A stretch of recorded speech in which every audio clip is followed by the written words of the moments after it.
என்கிட்ட பனானா இருக்கும் போதெல்லாம் எப்போவுமே பேன் கேக் செஞ்சு செஞ்சு சாப்பிட்டு போர் அடிச்சிச்சுங்க. சரி one time banana cake try பண்ணலாமேன்ட்டு ஃபஸ்ட் டைம் ட்ரை பண்ணேங்க.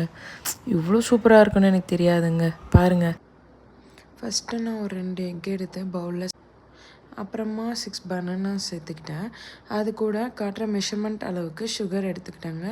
இது எல்லாமே நான் கிரைண்ட் பண்ணி எடுத்துக்கிட்டேன். கிரைண்ட் பண்ணி எடுத்துகிட்டு 3 டேபிள் ஸ்பூன் ஆயில் சேர்த்துக்கிட்டேன். Baking powder 1/4 spoon, baking soda, இது கூட கொக்கோ பவுடர் வந்து 2 ஸ்பூன் சேர்த்துக்கிட்டாங்க. இது மீஷோவில் ஆர்டர் பண்ண கொக்கோ பவுடர் தான். அவ்வளோ டேஸ்ட்டாக இருந்துச்சுங்க. வேணும்னா லிங்க்குன்னு டைப் பண்ணுங்கள். அதுக்கப்புறமா நான் மெஷர்மெண்ட் கப் அளவில் 1.5 கப் வந்து நான் வீட் ஃப்ளோர் தாங்க எடுத்து மிக்ஸ் பண்ணேன். வீட் ஃப்ளோர் எடுத்து மிக்ஸ் பண்ணிவிட்டு இந்த மாதிரி நல்லா மிக்ஸிங் கொடுத்துட்டு கொஞ்சம் கொஞ்சமாக மில்க் ஆட் பண்ணிக்கிட்டு கொஞ்சம் கூட க்ளம்ப்ஸ் இல்லாமல் இது மாதிரி ஒரு ஸ்ட்ரக்சர் வர வரைக்கும் நான் மிக்ஸ் பண்ணிக்கிட்டே இருந்தேங்க.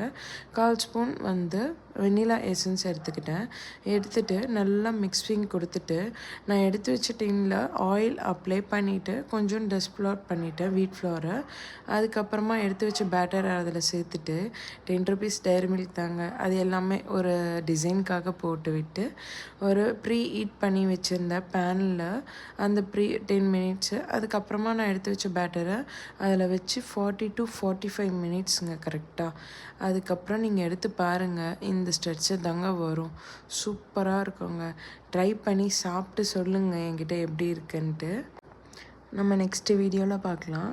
கண்டிப்பாக ஃபாலோ பண்ணி சப்ஸ்கிரைப் பண்ணுங்கள். பாய்.